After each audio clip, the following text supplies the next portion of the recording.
Hello guys, कैसे हैं आप लोग। आई होप आप सभी अच्छे होंगे। मेरा नाम है नितेश और आप देख रहे हैं मेरा चैनल नितेश फिजिक्स क्लासेस को। तो गाइस, आज इस वीडियो में डिस्कस करने वाला हूं जेएमआई का पेपर, जामिया मिलिया इस्लामिया का पेपर, जो कि कंडक्ट हुआ था 2020 में। तो जैसे मैं पहले बता दिया हूँ कि अभी मैं 2020 सीरीज की डिफरेंट टाइप के सेंट्रल यूनिवर्सिटी का जो एग्जाम हुआ था उसका सोल्यूशन दे रहा हूँ। तो मैंने पहले डीयू का दिया, फिर जेएनयू का दिया और ये अब जेएमआई का स्टार्ट हो रहा है। इसके बाद मोस्ट प्रोबेबल सीयू सेट का स्टार्ट होगा। तो बिना किसी देरी फ्रेंड, चलिए वीडियो को स्टार्ट करते हैं। ये 2020 का पेपर है जो हुआ था और ये मेरी एक स्टूडेंट दीप्ति अग्रवाल थी जो भी जेएमआई में ही पढ़ रही हैं, वही उनका पेपर है। चलिए इसको डिस्कस करते हैं, देखते हैं किस तरह क्वेश्चन पूछे गए हैं। और लकली कुछ क्वेश्चंस ऐसे थे जो डायरेक्ट मेरे टेस्ट शीट से उठा के यहाँ पूछे गए थे। तो वैसे क्वेश्चंस को मैं डिस्कस नहीं करूंगा, मैं आंसर बता दूंगा और आई होप कि जो एक्टिव स्टूडेंट वो समझ जाएंगे। और बहुत सारे उस तरह क्वेश्चन को ऑलरेडी ग्रुप में डिस्कस किया जा चुका है। चलिए पहला क्वेश्चन देखते हैं। Two interfering coherent wave have amplitude in the ratio 3:1। तो A1/A2 का जो रेशियो दिया आपका वो दिया है 3:1 का। कह the ratio of maximum to the minimum intensity. अब रेशियो बताना है हमें, तो हमें देखिए I1 जब I2 आप करोगे मैक्सिमम टू मिनिमम, वो हो सकता है A1 प्लस A2 का whole square upon A1 minus A2 का होल स्क्वायर। अब देखिए इसको कर लीजिए 3 प्लस 1 का होल स्क्वायर अपॉन 3 माइनस 1 का होल स्क्वायर। ये हो जाएगा 16/4 इस 4 अपॉन 1। तो ऑप्शन जो बी हो जाएगा 4:1 हो गया होगा आपका, राइट ऑप्शन हो जाएगा। तो इसको आप टिक कर लें। चलिए नेक्स्ट देखते हैं। ये कह रहा है interference pattern is produced by 2 point sources S1 and S2 on a plane perpendicular to the line joining S1 and S2। What will be the shape of interference fringes. देखिए कुछ इस तरीके की चीजें कर रही हैं। एक लाइन ये मान ली S1 है, ये S2 है, ये कोई आपकी स्लिट है। ओके, तो अगर हम इसको आगे बढ़ा के करते हैं तो ये क्या हो जाएगा आपका, ये देखिए यहाँ पे जो फ्रिंज बनेंगी, मान लीजिए एक ये जाके बनेगा, तो ये सेंटर पे एक स्फेरिकल फिल्म बनाएगी। ओके, तो जो भी मीन्स सर्कुलर फिल्म बनाएंगी, तो जो भी आपकी जो सर्कुलर लोकाई होगा सारे पॉइंट का, वो क्या होगा, उसका फेज डिफरेंस होगा वो कांस्टेंट होगा और वो क्या बनाएगा, सर्कुलर बनाएगा। तो ऑप्शन जो ए होगा सर्कुलर, वो क्या हो जाएगा आपका, राइट ऑप्शन हो जाएगा। तो इसको टिक कर लें। इसी तरीके से ये देखिए, in Michelson interferometer the condition of the destructive interference given by 2d cos θ equal to r lambda, जहां d और लैम्डा क्या है, सेपरेशन है मिरर के बीच का और वेवलेंथ है। For destructive interference the value of R, ये आपको पता है कि आर की वैल्यू किसके इक्वल होनी चाहिए, एम के इक्वल होनी चाहिए, क्योंकि 2d cos θ इक्वल टू क्या होता है, एम लैम्डा होता है और जहां एम स्टार्ट होगा 0 1 2 3 से। तो ऑप्शन ए जो होगा आपको क्या हो जाएगा, राइट ऑप्शन हो जाएगा। इसको टिक कर ले। नेक्स्ट देखिए ये तो बहुत ही पेट क्वेश्चन है, बीएसटी में भी बहुत बार पूछा जा चुका है। क्या the spread of the central maximum in the Fraunhofer diffraction by a single slit approximately, जो लाई करता है वो किसके किसके बीच में लाई करता है, in between minus lambda by B2 plus lambda by B के बीच में लाई करता है। तो ऑप्शन ए जो होगा वो आपका राइट ऑप्शन होगा। इसको टिक कर लें आप। नेक्स्ट देखिए, when the distance between the two mirrors, देखिए ये भी क्वेश्चन कई बार पूछा जा चुका है कि जब भी डिस्टेंस दो मिरर के बीच का माइकलसन इंटरफेरोमीटर में डिक्रीज कर देते हैं तो फ्रिंज पैटर्न पे क्या इफेक्ट करता है, due to increase in fringe width, जो फ्रिंज पैटर्न होता है वो एक्सपेंड कर जाता है। तो ऑप्शन जो बी होगा वो आपका क्या होगा, राइट ऑप्शन हो जाएगा। तो इसको टिक कर लें आप। नेक्स्ट देखें, in one complete rotation of Nicol prism no variation in the intensity of transmitted light is observed, the incident light is। देखिए जब भी निकोल प्रिज्म से एक कंप्लीट रोटेशन के बाद भी आपको ऐसा देखने को मिलता है कि जब लाइट की इंटेंसिटी उसमें वेरिएशन नहीं है।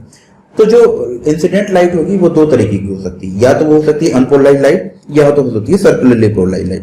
तो यहाँ पे देखिए लकली सर्कुलरली पोलराइज्ड लाइट नहीं दिया हुआ है, तो ऑप्शन सी जो होगा वो अनपोलराइज्ड लाइट, वो राइट ऑप्शन हो जाएगा। अगर वो भी दिया रहता तो यहाँ पे दो ऑप्शन करेक्ट हो सकते थे, तो यह ध्यान रखिएगा।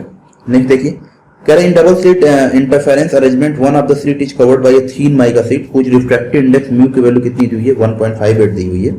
The separation between the source 0.1 centimetre जी डी की वैल्यू दी हुई है and the screen is kept at a distance capital D की वैल्यू कितनी दी हुई है, 50 सेंटीमीटर दी हुई है। कह रहे the central fringe get shifted by 0.2 centimetre, जो डेल्टा की शिफ्टिंग दी हुई है वो कितनी दी हुई है, 0.2 सेंटीमीटर दी है।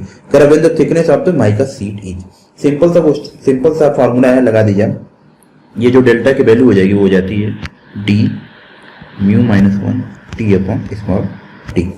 सारी वैल्यू दी हुई है तो यहाँ से हमें टी की वैल्यू निकालनी, तो टी की वैल्यू जो हो जाएगी आपकी हो जाएगी delta T upon capital D mu minus 1। सारा वैल्यू आप पुट कर दीजिए, हो जाएगा 0.2 इंटू 0.1 अपॉन 50 इंटू 1.58 माइनस 1, और इसको सॉल्व कर दिए। सॉल्व करने के बाद आप देखेंगे जो आंसर आएगा 6.7 10 to minus 4 आएगा। तो ऑप्शन जो ए होगा वो आपको, इसको सॉल्व कर लीजिएगा, इसी के आसपास आना चाहिए, 6 इंटू 10 to minus 4 के आसपास। यहाँ पे नो तो यहाँ पे अगर आप सॉल्व करोगे तो यहाँ पे देखिए सेंटीमीटर दिया हुआ है, तो आई थिंक 6 इंटू 10 पर माइनस 4 मीटर आएगा। अगर आप इसका ध्यान से हम देखें तो इसको थोड़ा सा कैलकुलेट कर लीजिएगा, मेरे हिसाब से जो भी आएगा इसमें चेंज कर लीजिएगा, तो सेंटीमीटर के हिसाब से ए आ सकता है, तो उसको आप चेंज करके एक बार देख लीजिएगा क्या आ रहा है मीटर या सेंटीमीटर में। तो आई थिंक ऑप्शन, अगर ये मीटर होता है, अगर मीटर को हम सेंटीमीटर में चेंज करेंगे तो ऑप्शन ए या ऑप्शन बी में से कोई राइट होगा। तो according to me option A right है, इसको आप एक बार अपने हिसाब से चेक कर लीजिएगा क्या था। नेक्स्ट चलते हैं, कह रहा है parallel beam of light lambda 5890 angstrom is incident on a thin glass plate of refractive index 1.5। Refractive index mu की वैल्यू है आपकी 1.5।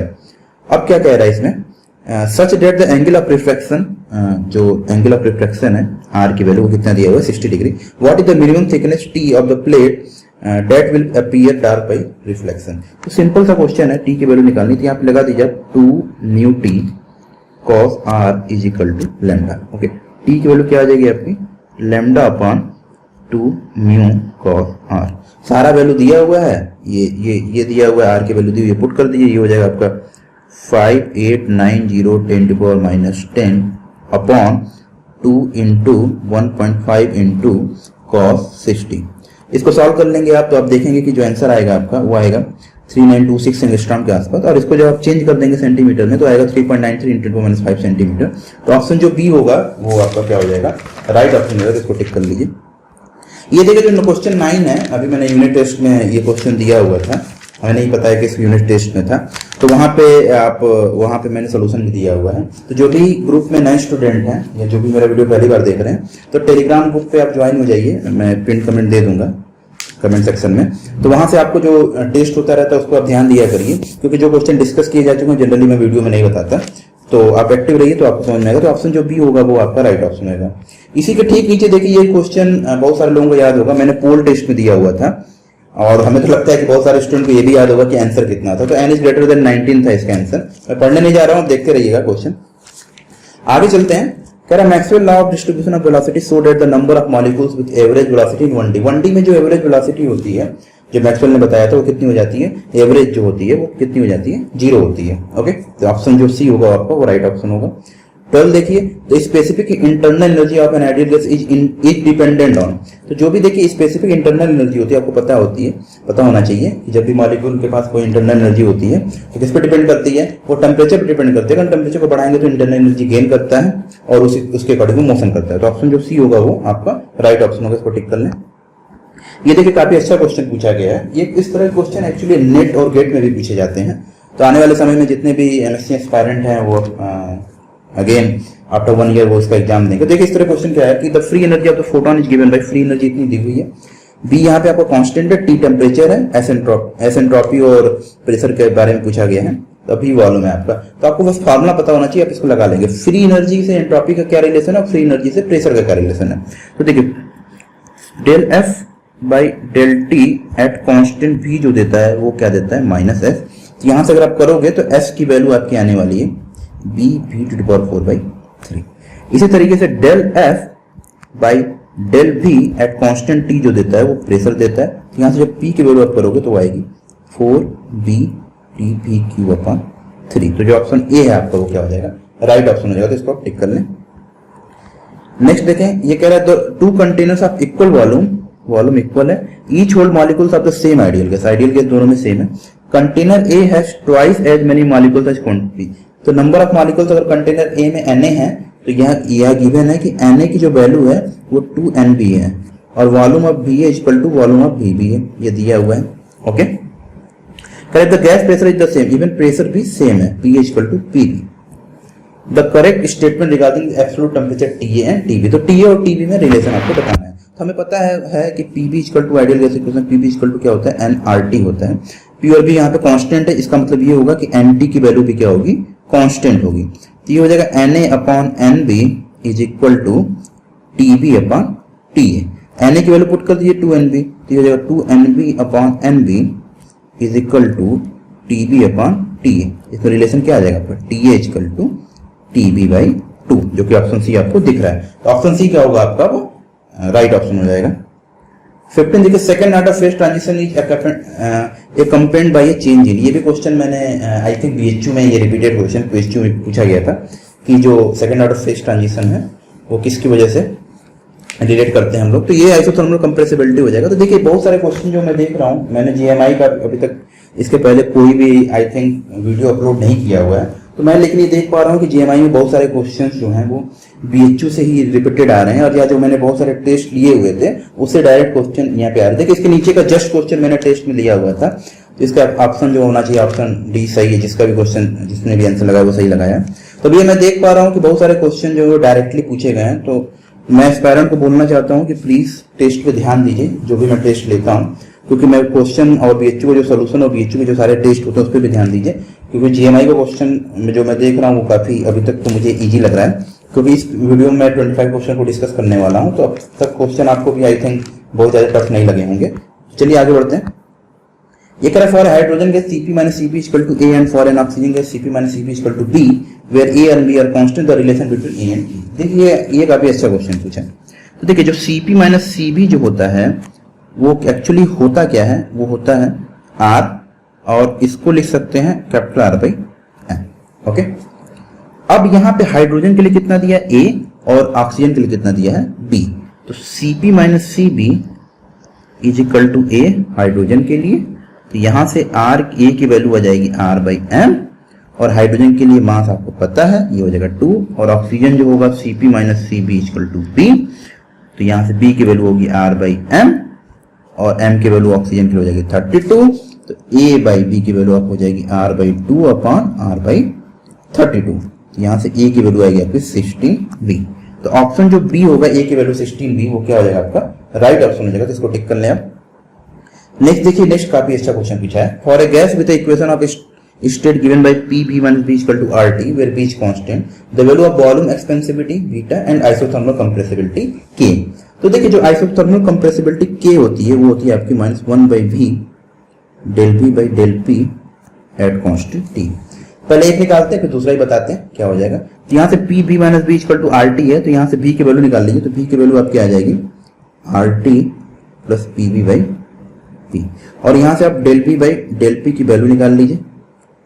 इसको करके आप देखिएगा, और इसके बाद आप क्या करेंगे, ये आ जाएगा आपका RT plus PB upon P square plus B by P, और यहां से आप क्या लिखेंगे, हमें ये चाहिए -1/B del B by del P at constant T, तो यहां से आप निकाल लीजिए implied that -1/B del B by del P at constant T will be equal to PB upon P square B हो जाएगा, ये माइनस B अपॉन PB ये हो जाएगा, ये हो जाएगा 1 upon P minus B upon PB। तो 1 upon P minus B upon PB कोई ऑप्शन आ रहा है, या ये यहाँ पे एक ऑप्शन आ रहा है। अच्छा देखिए यहाँ पे लकली क्या हो गया, एक चीज अगर हम देखें तो 1 upon P minus B upon PB एक ही ऑप्शन में दिख रहा है, तो हमें दूसरा निकालने की जरूरत नहीं थी, ये लक है, ठीक है। तो हमें दूसरा निकालने की जरूरत नहीं, तो ऑप्शन ए जो हो जाएगा वो आपको क्या हो जाएगा, राइट ऑप्शन हो जाएगा। लेकिन मैं दूसरा भी बता देता हूं आपको कि ये तो आपने के निकाल लिया, अगर बीटा निकालना रहता तो कैसे निकालते, मैं बता देता हूँ बीटा कैसे निकलेगा। बीटा की वैल्यू होती है आपकी 1/B del B by del T at constant P। Okay, ये वॉल्यूम एक्सपेंशन है, तो वो यही आएगा 1 अपॉन T minus B upon TB luckily. तो ऑप्शन ए जो होगा यहाँ पे आपका राइट ऑप्शन हो जाएगा, तो इसको टिक कर लें। नेक्स्ट चलिए, नेक्स्ट काफी इजी क्वेश्चन पूछा गया। देखिए यहाँ पे इन्होंने जिसने भी सॉल्व किया सही सॉल्व किया है, तो यहाँ पे कुछ करना ही नहीं था, दो आइडेंटिकल मोनोटॉमिक गैस था जिसको मिक्स कर दिया गया, तो फाइनल टेम्परेचर पूछा गया, वो क्या हो जाएगा। तो नंबर ऑफ मोल्स N1 हो गया आपका, ये CB से CB कट जाएगा, ये मिक्स का टेम्परेचर मान लीजिए T है, लोअर टेम्परेचर T1 तो T माइनस T1, और यहाँ से T2 minus T2 final temperature higher temperature था। तो यहाँ से आप T की वैल्यू निकाल लेंगे तो आ जाएगा N1 T1 plus N2 T2 upon N1 plus N2। Okay, ये देखिए for a gas obeying in van der Waals equation the change in internal energy with volume at constant pressure is given by. जितने भी Telegram में group में है आपको पता होगा कि ये क्वेश्चन कई बार डिस्कस किया गया था अभी जामिया में। तो इसका जो ऑप्शन ए होगा वो क्या होगा, del U by del B at constant T equal to A by B square, वो क्या होगा आपका राइट ऑप्शन हो जाएगा।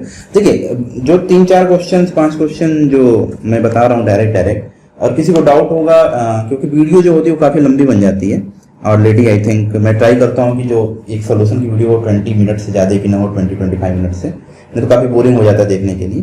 तो जिसको भी जो भी डाउट होगा वो ग्रुप में क्वेश्चन पूछ सकते हैं और ज्वाइन होके, और अगर आप फिर भी नहीं समझ में आता है तो आप मुझसे पर्सनली, आप व्हाट्सएप ग्रुप में जितने स्टूडेंट हो वो तो फुल हो चुका है, तो आप वहाँ पे भी पूछ सकते हैं। ओके, चलिए नेक्स्ट देखते हैं। 21, ए मास m is hanging on a string with a spring constant k has simple harmonic motion with a period t if the mass is equal to 3m। पहले m था जिसको चेंज करके 3m किया गया है। ओके, कह रहा है पीरियड ऑफ ऑसिलेशन। तो देखिए t की जो वैल्यू होती है, अगर आपको याद होगा तो वो होती है 2π/ω, और ओमेगा जो होता है वो होता है आपका √k/m। यहाँ से जो t डायरेक्टली प्रोपोर्शनल होगा √m। तो पहले मान लीजिए कि जो टाइम पीरियड था वो t1 था, दूसरे टाइम में जो टाइम पीरियड था वो t2 हो गया है। तो t1/t2 जो हो जाएगा वो आपको हो जाएगा √m1/m2। m2 कितना कर दिया गया, 3m कर दिया गया है, तो ये हो जाएगा m/3m। तो t1/t2 की वैल्यू हो जाएगी 1/√3। तो जो यहाँ पे t2 की वैल्यू आएगी वो आपकी आएगी √3 इंटू t। तो ऑप्शन सी जो होगा वो आपका राइट ऑप्शन हो जाएगा, तो इसको टिक कर लें। नेक्स्ट देखें, a wave travels with speed v0 along a string under tension if the mass of the string is double। m को क्या किया गया है, डबल किया गया है, m 2m कर दिया गया। ओके, बट लेंथ और टेंशन को क्या किया गया, चेंज नहीं किया गया है। कह रहा है स्पीड ऑफ वेव बताइए। देखिए जो v होता है वो क्या होता है, प्रोपोर्शनल होता है √t/m के, अगर आपको याद होगा तो ये देखिए ये डायरेक्ट लिखा गया यहाँ पे फार्मूला। तो v प्रोपोर्शनल टू √t/m के होता है। ओके, t फिक्स्ड है, तो यहाँ से वेलोसिटी जो होगा v1/v2 वो क्या हो जाएगी आपकी √m2/m1। m2 वैल्यू 2m की गई है तो √2/1 आ जाएगा या √2 आ जाएगा। तो v1 की जो v2 की जो वैल्यू आएगी वो आपकी आएगी v1/√2। अब v1 की वैल्यू कितनी है, v0 है, तो v2 की जो वैल्यू आएगी आपकी आएगी v0/√2। तो ऑप्शन जो ए होगा वो राइट ऑप्शन हो जाएगा, तो इसको आप टिक कर लें।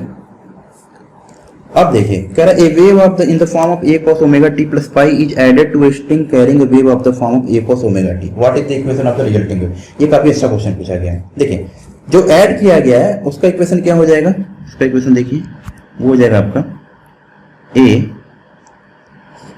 sin omega t plus pi is equal to, ये देगा आपका माइनस a, सॉरी साइन की जगह कॉस है, ये कोई दिक्कत नहीं, साइन भी ले लेते तो वही आंसर आता। ये हो जाएगा आपका a cos omega t plus pi is equal to, ये हो जाएगा minus a cos omega t। तो रिजल्टेंट इक्वेशन कितना हो जाएगा, रिजल्टेंट इक्वेशन आपको हो जाएगा a cos ओमेगा t ये वाला, और इसका क्या हो जाएगा plus minus a cos omega T, दोनों ऐड होकर क्या दे देंगे, 0 दे देंगे। तो ऑप्शन जो ए होगा वो क्या हो जाएगा आपका राइट ऑप्शन हो जाएगा, टिक कर लें। अब देखिए ये question, in a damped harmonic oscillator damping force is proportional to. देखिए डैम्पिंग फोर्स क्या होता है, डैम्प्ड हार्मोनिक ऑसिलेटर क्या होता है, पहले डैम्पिंग फोर्स का मतलब समझते हैं। डैम्पिंग फोर्स एक ऐसा फोर्स है जब भी कोई पार्टिकल जब एसएचएम करता है तो उस पर डैम्पिंग फोर्स लगता है। तो डैम्पिंग फोर्स एक तरह का रेजिस्टिव फोर्स होता है जो उसके एम्पलीट्यूड को क्या कर देता है, कम कर देता है। एम्पलीट्यूड कम होने का मतलब उसकी वेलोसिटी क्या हो गई, कम हो गई। मान लीजिए पहले ऐसे ऑसिलेशन कर रहा था, थोड़े टाइम बाद करते करते इसका 0 हो जाएगा। ओके, एम्पलीट्यूड, तो ये किसके प्रोपोर्शनल होता है, वेलोसिटी के प्रोपोर्शनल होता है। ऑप्शन जो सी होगा वो आपका राइट ऑप्शन हो जाएगा। और फाइनल, इस वीडियो का फाइनल क्वेश्चन देखिए, the quality factor for an LCR circuit. जो क्वालिटी फैक्टर होता है किसी भी एलसीआर सर्किट का, जो Q होता है वो क्या होता है, ओमेगा L/R होता है। तो बहुत सारे ऑप्शन भी जो होगा वो आपका राइट ऑप्शन मिलेगा। तो बहुत सारे फार्मूला बेस्ड क्वेश्चन अभी तक मुझे देखने को मिले हैं, जो मैं 25 क्वेश्चन को डिस्कस किया हूँ आपसे। आने वाले समय में अब देखते हैं कि टोटल 100 क्वेश्चन है, तो धीरे धीरे करके सारे क्वेश्चन को डिस्कस कर दिया जाएगा। तो जो भी चैनल पर नए हैं, अगर वो वीडियो पहली बार देख रहे हैं तो चैनल को सब्सक्राइब कर लें, बेल आइकन को प्रेस कर लें कि आपको नेक्स्ट वीडियो की अपडेट मिलती रहे। और अब जो ये आने वाला समय है 2 महीने का, जिसमें सारे एग्जाम होने वाले हैं, तो ट्राई कीजिए। सारे फॉर्म अब आ गए, बीएचयू का फॉर्म भी जल्दी आने वाला है 7 to 10 डेज में, तो वो भी आप भर दीजिए। जेएनयू का आ चुका है, डीयू का आने वाला है 26 जुलाई को, तो वो सब सारे फॉर्म भर दीजिए। और आप जो प्रिपरेशन होनी चाहिए वो वार मोड में होनी चाहिए। वार मोड कहने का मतलब है कि सारी चीजें भूल के 2 महीने आप अच्छे से पढ़ाई कर लें, और जो भी टेस्ट सीरीज चल रही है उसको आप कभी भी स्किप मत करें, जो कि आपके अपकमिंग एग्जाम के लिए काफी बेनिफिशियल होगी। तो फिर मिलते हैं दोस्तों किसी और दिन किसी वीडियो के साथ, तब तक घर पे रहिए, सुरक्षित रहिए और अपनी प्रिपरेशन करते रहिए। Thank you so much guys.